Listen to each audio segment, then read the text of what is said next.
नमस्कार दोस्तों, बुद्ध विचार यूट्यूब चैनल में आपका स्वागत है। क्या कभी आपने भी किसी अजनबी से बात करने की सोची हो, लेकिन दिल की धड़कन इतनी तेज हो गई कि लगा कहीं भाग ही जाओ? क्या कभी किसी दोस्त के सामने अपनी बात कहने की कोशिश की, लेकिन डर लगा कि वो क्या सोचेगा? तो आप अकेले नहीं हैं, यह डर बहुत आम है। किसी से बात करने में डर लगना, चाहे वो किसी अपने से हो या किसी अजनबी से या किसी बड़े अधिकारी से या भीड़ के सामने। डर का यह रूप न तो दिखता है, न ही लोग इसे गंभीरता से लेते हैं, पर जो झेलता है वो जानता है यह कितना असहाय बना देता है। यह डर क्यों होता है, इसकी जड़ें कहाँ है और इससे बाहर कैसे निकला जा सकता है? तो आइए इस यात्रा की शुरुआत करते हैं। शब्दों को खोलते हैं, होठों से डर हटाते हैं और उस आवाज को बाहर लाते हैं जो आपके अंदर सालों से दबी पड़ी है। क्योंकि बोलना आपका हक है और अब कोई डर उस हक को नहीं छीन सकता। कमरे में बैठा मयंक खुद नहीं सिमटा हुआ था। हाथ में किताब थी पर आंखें पन्नों पर नहीं थीं। उसके मन में एक ही सवाल बार बार घूम रहा था, मुझसे क्यों नहीं होता? लोग इतनी आसानी से बात कैसे कर लेते हैं?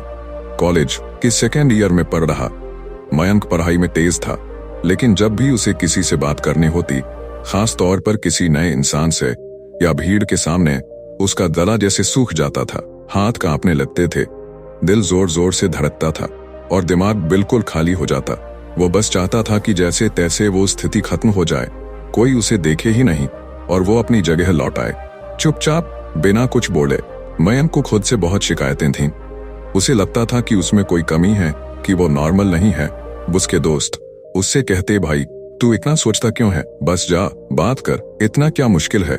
लेकिन ये बात वही लोग कहते हैं जिन्हें इस डर ने कभी अंदर से तोड़ा नहीं। स्कूल के दिनों में मयंक बहुत खुश मिजाज था, पर एक बार क्लास में उसे अचानक एक प्रश्न का उत्तर देने के लिए खड़ा किया गया। उसे जवाब आता था, लेकिन शब्द नहीं निकल पाए। क्लास के कुछ लड़के हंसने लगे। शिक्षक ने कहा, अगर इतना डर लगता है तो पढ़ाई छोड़ दो। वो दिन बीत गया, लेकिन उसकी छाया कभी नहीं गई। उसके बाद जब भी उसे बोलने का मौका मिलता, वो खुद को पीछे खींच लेता। धीरे धीरे उसे लगता गया कि शायद वो कभी बात ही नहीं कर पाएगा। हर बार कोई नया व्यक्ति सामने आता तो उसका मन पहले से घबरा जाता। कॉलेज में उसके साथ के लोग ग्रुप में मस्ती करते थे, चुटकुले सुनाते, खुलकर बात करते, नए लोगों से जुड़ते। मयंक बस एक कोने में बैठा उन्हें देखता रहता। वो उनके जैसे बनना चाहता था, पर जैसे ही कोई उसे संबोधित करता, उसके गले में कुछ अटक जाता। उसके मन में चलने वाली एक स्थायी आवाज थी, कहीं मैं कुछ गलत न बोल दूं, कहीं सामने वाला मुझे बेवकूफ न समझे। अगर सब हंस पड़े तो उसका डर एक भ्रम था, लेकिन बहुत मजबूत। असल में मयंक खुद से ज्यादा परवाह करता था दूसरों की सोच की। उसे हमेशा लगता कि लोग उसके बारे में क्या सोचेंगे, बखी उसकी बातों से उनकी राय बिगड़ न जाए, कहीं उसका मजाक न बन जाए, कहीं उसकी कमजोरी उजागर न हो जाए। उसका आत्मविश्वास भीतर ही भीतर हर बार टूटता रहा। एक दिन क्लास में ग्रुप प्रोजेक्ट के लिए नाम चुने जा रहे थे। प्रोफेसर ने कहा, हर ग्रुप से एक व्यक्ति सबके सामने आकर आइडिया प्रस्तुत करेगा। मयंक के ग्रुप ने तुरंत उसे आगे कर दिया, तू सबसे अच्छा पढ़ता है, तू ही कर। मयंक के चेहरे पर मुस्कान तो आई, लेकिन अंदर से वह कांप गया। उसने एक बहाना बनाया, मुझे बुखार है, मेरी आवाज सही नहीं है। दूसरे ने वो काम संभाला, पर मयंक की रात नींद से नहीं, अफसोस से भरी रही। उसने सोचा, क्या मैं पूरी जिंदगी ऐसे ही भागता रहूंगा? क्या मैं कभी किसी से खुलकर बात कर पाऊंगा? क्या मैं वाकई इतना कमजोर हूं? वो जानता था कि उसके भीतर भी बहुत कुछ है कहने को, विचार, अनुभव, भावनाएं, लेकिन ये सब अंदर ही अंदर जलते रहते थे, क्योंकि शब्द बनते ही नहीं थे। उस रात उसने पहली बार डायरी उठाई और लिखा, मुझे डर लगता है किसी से बात करने में, मैं नहीं जानता क्यों, लेकिन मेरी सांसें थम जाती हैं। कभी कभी तो सोचता हूं कि क्या मैं हमेशा चुप ही रहूंगा। फिर उसने अगली लाइन में लिखा, पर मैं बदलना चाहता हूं। उसे नहीं पता था कैसे बदलेगा या कहां से शुरू करेगा, लेकिन पहली बार उसने स्वीकार किया कि उसका डर असली है, पर वो इससे हारना नहीं चाहता। ये स्वीकार ही था उसकी सबसे पहली जीत, क्योंकि जब आप अपने डर को स्वीकार करते हैं, तभी आप उसके खिलाफ खड़े हो सकते हैं। अब मयंक ने ठान लिया था, वो खुद को समझेगा, अपने डर की जड़ तक जाएगा। वो अब खुद से भागेगा नहीं, बल्कि खुद के सामने खड़ा होगा। मयंक की डायरी में उस रात जो लिखा गया था, वो बस कुछ शब्द नहीं थे, वो एक चिंगारी थी जो अब बुझने वाली नहीं थी। मुझे डर लगता है, पर मैं बदलना चाहता हूँ। अब ये स्वीकार कर लेना कि मन में कोई डर है, और फिर उससे भागने के बजाय उसे देखने की हिम्मत रखना, यही पहला और सबसे कठिन कदम था। अगले दिन सुबह कॉलेज की लाइब्रेरी में बैठे मयंक के मन में कुछ अजीब सा चल रहा था। उसके हाथ में एक किताब थी, द साइकोलॉजी ऑफ फियर, और दिमाग में बार बार एक ही बात घूम रही थी, आखिर मुझसे बात क्यों नहीं हो पाती। वो पढ़ रहा था, fear is not always about danger, sometimes it's just about imagined consequences. उसके दिमाग में जैसे बिजली सी कौंध गई। मतलब मेरे डर की कोई असली वजह नहीं, ये सब मेरी कल्पना है। उसने गहरी सांस ली और अपनी आंखें बंद कर लीं। तभी उसे कुछ याद आया, स्कूल की एक घटना। वो 5वीं कक्षा में था। क्लास टीचर ने उसे कविता सुनाने के लिए स्टेज पर बुलाया था। वो तैयार था, वो कविता उसे याद थी।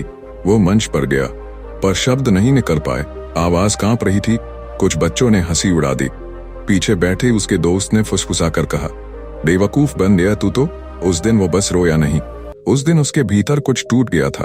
वो सोचने लगा, अगर मैं बोलूंगा तो सब हंसेंगे, अगर मुझसे गलती हुई तो सब मजाक उड़ाएंगे। ये सोच धीरे धीरे उसके भीतर जमती गई, और हर बार जब वो किसी से बोलने जाता तो वही पुरानी आवाज अंदर से गूंजती थी, क्या होगा अगर तू फिर से बेवकूफ बन गया। मयंक को अब समझ आने लगा था कि उसका डर कोई नया नहीं था, बल्कि बहुत पुराना, बहुत गहरा था। वो डर अब कोई असल खतरा नहीं था, बस एक आदत बन चुका था, बोलने से पहले पीछे हट जाने की आदत। वो खुद से पूछने लगा, क्या हर बार हंसी वही मजाक होती है? क्या हर चुप्पी तिरस्कार होती है? क्या गलती होना बेइज्जती है? क्या गलती होना बेइज्जती है? इन सवालों का जवाब उसे अभी नहीं मिला, लेकिन पहली बार उसने खुद को शक की नजर से नहीं देखा। पहली बार उसने खुद से सहानुभूति की। उस दिन कॉलेज में एक वर्कशॉप थी, how to communicate confidently. Mayank को जाने का मन तो नहीं था, लेकिन अब वो अपनी आदतें बदलना चाहता था। वो वर्कशॉप में पहुंचा। वहां एक स्पीकर खड़े थे जिनकी आवाज आत्मविश्वास से भरी थी। उन्होंने सबसे पहले सवाल पूछा, कौन कौन है यहाँ जो किसी नए व्यक्ति से बात करने में डरता है? कमरे में सन्नाटा था। मयंक का मन हुआ कि हाथ उठाए, लेकिन पुरानी आदतें उसे रोक रही थीं। पर फिर उसने बहुत हिम्मत करके हाथ उठा दिया। वो अकेला था कमरे में। जिसने हाथ उठाया था सबने देखा, लेकिन कुछ हुआ नहीं। कोई नहीं हंसा, कोई नहीं बोला। उस वक्त पहली बार मयंक को एहसास हुआ, मैंने अपने डर को थोड़ा हिला दिया है। वो अब भी है, लेकिन उतना ताकतवर नहीं जितना मैं समझता था। स्पीकर ने मुस्कुराते हुए कहा, बहुत अच्छा, आप सबसे ईमानदार हैं। डर को स्वीकार करना बहादुरी होती है, और सबसे पहले डर तब आता है जब हम हर बात को परिणाम से जोड़ते हैं। जब हम बात करने से पहले ही सोच लेते हैं कि सामने वाला क्या सोचेगा, तो हम अपने विचारों की हत्या कर देते हैं। ये शब्द मयंक के भीतर गूंज उठे। उसने महसूस किया कि वो सिर्फ अपनी कल्पना से डरता है, ना कि सामने वाले व्यक्ति से। उस रात उसने फिर डायरी खोली और लिखा, अब समझ में आया मैं जिस सबसे ज्यादा डरता था वो था दूसरों की राय। पर अब मैं जान गया हूं कि हर राय जरूरी नहीं होती। एक लड़की उसके प्रोजेक्ट ग्रुप में शामिल हुई थी, और मयंक को उससे सिर्फ एक लाइन बोलनी थी, लेकिन उस एक लाइन के लिए वो 5 मिनट से गहरी सांसें ले रहा था। वो जान चुका था कि उसे अपने डर से बाहर निकलना होगा, लेकिन यह इतना आसान नहीं था। जिसने बरसों तक चुप रहना सीखा हो, उसके लिए आवाज उठाना ऐसा था जैसे पत्थर के नीचे से बीज फूटे। वो जानता था कि अगर वो अब नहीं बोला तो फिर वही पछतावा उसे रात को सोने नहीं देगा। आखिर उसने खुद को धक्का दिया, हल्की कांपती आवाज में बोला, हाय, मैं मयंक हूँ, ये रहा हमारा टॉपिक। लड़की ने मुस्कुराकर जवाब दिया, ओके, थैंक्स, मुझे इससे मदद मिलेगी। बस कुछ नहीं हुआ, न हंसी, न तिरस्कार, न नजरों में कोई हिकारत। और वहीं उस पल में मयंक ने अपनी सबसे पहली दीवार तोड़ दी थी। उस शाम मयंक पूरे रास्ते अपने कानों में वही एक लाइन गूंजते सुनता रहा, हाय, मैं मयंक हूँ। उसने खुद को कई बार यही कहते सुना। अब उसमें घबराहट नहीं थी, बल्कि गर्व था। उस एक क्षण ने उसे दिखाया कि बात करने का डर केवल हमारे दिमाग का खेल है। जब हम उसे चुनौती देते हैं तो वो डर दरवाजे से भाग जाता है। उसने तय कर लिया था कि अब वह हर दिन एक छोटा सा कदम उठाएगा। वो कोई मंच पर भाषण नहीं देने वाला था, न किसी भीड़ में चिल्लाने वाला था। वो बस बोलने की आदत वापस लाना चाहता था। दूसरे दिन वह कैफेटेरिया गया, जहां वह अक्सर खामोशी से बैठकर चाय पीता था। पर आज उसने चाय वाले से पूछा, भैया, आज मसाला थोड़ा तेज लग रहा है क्या? भैया ने हंसते हुए कहा, आज हल्का हाथ चला था जी, कल सही कर देंगे। मयंक ने मुस्कुराते हुए सिर हिलाया, बस इतना ही। लेकिन उसके भीतर जैसे जीत का नगारा बजा था। फिर एक दिन क्लास में प्रोफेसर ने सवाल पूछा, कोई बताएगा कि यह कॉन्सेप्ट कैसे काम करता है? पहले जैसी ही चुप्पी। मयंक के दिल की धड़कन तेज हो गई। उसका मन कह रहा था, मत कर, फिर से कुछ उल्टा हो गया तो। पर एक और आवाज उसके भीतर से उठी, तू जानता है इसका जवाब, डर मत, आज कोशिश कर। उसने हाथ उठाया, सभी ने उसकी ओर देखा। उसने धीरे से बोलना शुरू किया, थोड़ा कांपते हुए, लेकिन फिर भी बोला। प्रोफेसर ने मुस्कुराते हुए कहा, बहुत अच्छा जवाब। शब्द थोड़े कमजोर थे, लेकिन सोच बिल्कुल साफ थी। वो तारीफ नहीं भूलता। उसने उस दिन डायरी में लिखा, आज मैंने सबके सामने बोला, मुझे डर अब भी लगता है, लेकिन मैं अब डर के बावजूद बोलता हूँ। धीरे धीरे मयंक का आत्मविश्वास बढ़ने लगा।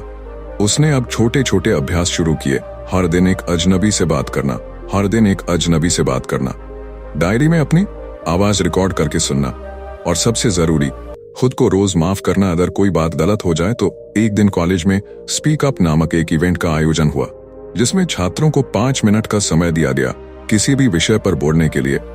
मयंक को जब यह बात पता चली तो उसके मन में एक द्वंद्व शुरू हो गया, क्या भाग लें या फिर एक बार फिर दर्शक बन जाएं। उसने खुद को एक रात पूछा, अगर मैं नहीं बोलूंगा तो क्या बदल जाएगा।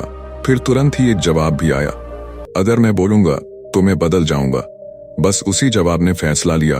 वो स्टेज पर चढ़ा, पांव कांप रहे थे, हाथ ठंडे थे, पर आंखें बंद करके उसने माइक पकड़ा और बोला, मुझे बचपन से डर लगता था बोलने में, पर आज मैं डर के साथ ही बोल रहा हूँ, क्योंकि अगर मैं डर के रहते चुप रहा तो शायद कभी बोल ही नहीं पाऊंगा।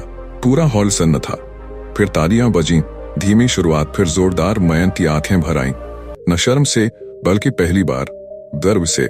उसने अब बोलना सीख लिया था, ना परफेक्ट ना जोशीला, लेकिन सच्चा, और यही पहली जीत थी। उसने अपने डर को देखा, उसे जाना, और फिर उससे होकर गुजरा। कॉलेज का आखिरी सेमेस्टर चल रहा था, इम्तिहान, प्रोजेक्ट्स और करियर की योजनाएं। हर छात्र अपने भविष्य की ओर बढ़ रहा था, लेकिन आज कैंपस में जो सबसे अलग महसूस हो रहा था वह था मयंक। वो मयंक जो कभी किसी के सामने बोलने से डरता था, जो कैफेटेरिया में चुपचाप बैठकर दूसरों की बातों को बस सुनता था, आज उस कैंपस के एक कोने में खड़ा होकर अपने जैसे कई छात्रों को एक वर्कशॉप दे रहा था। कैसे अपने डर को समझें और उसे ताकत में बदलें। उसकी आंखों में आत्मविश्वास था। उसकी आवाज अब कांपती नहीं थी, बल्कि ठहराव और सच्चाई से भरपूर थी। हर शब्द के पीछे अनुभव था और हर वाक्य के साथ एक कहानी। मैं भी आप ही की तरह था, उसने कहना शुरू किया। मेरे भी मन में डर था कि लोग क्या सोचेंगे, अगर मेरी आवाज कांप गई तो, अगर मैं कुछ गलत बोल दिया तो, अगर सब हंस पड़े तो। पर फिर एक दिन मैंने खुद से पूछा, क्या मैं अपनी जिंदगी सिर्फ इस डर के हिसाब से जीऊंगा। और उस दिन से मैंने एक फैसला लिया, मैं डरूंगा लेकिन फिर भी बोलूंगा। मयंक की बातों में आज वो असर था जो सिर्फ वही लोग पैदा कर सकते हैं जिन्होंने दर्द देखा है, जिन्होंने अपने घावों को सीने में दबाकर चलना सीखा है। हर चेहरा उसकी बातों को ध्यान से सुन रहा था। कुछ चुप थे, कुछ मुस्कुरा रहे थे, कुछ की आंखों में पानी था, जैसे उन्होंने खुद को उसके शब्दों में देख लिया हो। एक छात्र ने उठकर सवाल किया, सर, जब अंदर से डर लगता है तो हम कैसे बोलें, क्या कोई मंत्र है। मयंक ने मुस्कुराकर कहा, हाँ मंत्र है, गलती हो जाए तो भी बोलो, क्योंकि डर तब तक ही जिंदा रहता है जब तक तुम उससे बचते हो। एक बार बोल दो, एक बार कांपते हुए बोल दो, डर खुद भाग जाएगा। और याद रखो, तुम्हारी आवाज गलत नहीं है, उसे बस तुम्हारे खुद के समर्थन की जरूरत है। उस दिन की शाम मयंक के लिए खास थी। कार्यक्रम खत्म होने के बाद एक लड़की उसके पास आई। वो कांप रही थी जैसे मयंक कभी कांपता था। सर, मैं कुछ बोल नहीं पाती, लोग हंसते हैं, पर आपकी बातों ने मुझे हिम्मत दी है। क्या आप मुझे एक बार स्टेज पर ले चलेंगे। मयंक ने मुस्कुराकर उसका हाथ पकड़ा और स्टेज पर ले गया। वो लड़की कांपते हुए माइक के सामने खड़ी हुई। उसने कुछ सेकंड चुप्पी ली, फिर बस इतना कहा, मुझे डर लगता है पर अब मैं उससे भागना नहीं चाहती। पूरे हॉल में सन्नाटा था। फिर एक तालियों की गूंज उठी, जैसे सबने उसकी हिम्मत को सलाम किया। मयंक की आंखें भर आई थीं। उसे वो दिन याद आ गया जब उसने पहली बार हिम्मत की थी और एक अजनबी से बोला था, हाय, मैं मयंक हूं। उसे आज महसूस हुआ कि डर को हराना एक अकेली जीत नहीं होती, बल्कि वो जीत औरों को भी हिम्मत दे जाती है। अब मयंक कभी नहीं डरता कि सामने वाला क्या सोचेगा। उसे फर्क नहीं पड़ता कि कोई हंसे या आलोचना करे, क्योंकि अब वो जान चुका है, मेरी चुप्पी मेरी हार है और मेरी आवाज मेरी सबसे बड़ी आजादी। वो अब दूसरों को भी बोलना सिखाता है, डर को पहचानना सिखाता है और सबसे जरूरी, खुद को माफ करना सिखाता है। उसने एक दिन अपनी डायरी में आखिरी बार लिखा, अब मैं डर से दोस्ती नहीं करता, अब मैं उससे लड़ता भी नहीं, अब मैं बस उससे ऊपर उठ चुका हूं। आप भी अगर किसी से बात करने में डरते हैं तो मयंक की तरह शुरुआत कीजिए। एक छोटा कदम, एक कांपती आवाज और एक सच्ची मंशा, डर खत्म नहीं होता, उसे पार किया जाता है। और जब आप उसे पार कर लेते हैं तो वही डर एक दिन आपकी सबसे बड़ी ताकत बन जाता है। कहते हैं सबसे मुश्किल लड़ाई वो होती है जो हम अपने भीतर लड़ते हैं, क्योंकि बाहर की दुनिया तो दिखती है पर अंदर का डर वो चुपचाप घाव देता है। मयंक की कहानी हम सबकी कहानी है। हर वो इंसान जिसने कभी शब्दों को गले में अटकते महसूस किया हो, जिसने किसी अजनबी से बात करते वक्त पसीना बहाया हो, जिसने अपनी बात सिर्फ इसलिए न कही हो क्योंकि उसे लगा सामने वाला हंस देगा, उस हर इंसान की कहानी मयंक है। लेकिन फर्क क्या था? फर्क ये था कि मयंक रुका नहीं। उसने ये नहीं कहा कि मैं ऐसा ही हूं, उसने कहा मैं बदल सकता हूं, और बस यहीं से उसकी पूरी जिंदगी बदल गई। डर खत्म नहीं होता, उसे पहचान कर उससे गुजरना पड़ता है। कांपते हाथों से माइक पकड़ना पड़ता है, कभी खुद से लड़ना पड़ता है और कभी खुद को माफ करना भी। पर जब आप एक बार बोल देते हैं, भले ही धीमी आवाज में, भले ही कांपते शब्दों से, तो यकीन मानिए आपने डर को हरा दिया। आज अगर आप भी किसी से बात करने में डरते हैं तो बस एक छोटी शुरुआत कीजिए। आईने में खुद से बात करो, किसी दोस्त से दिल की बात कहो, या बस एक हाय कह देने की हिम्मत करो। आपका डर आपको कुछ नहीं कहेगा, बल्कि आपकी हिम्मत से खुद ही चुप हो जाएगा। याद रखो, डर कोई राक्षस नहीं, वो बस एक पुराना भ्रम है। जब तुम बोलोगे तो उसकी आवाज खुद ब खुद बंद हो जाएगी।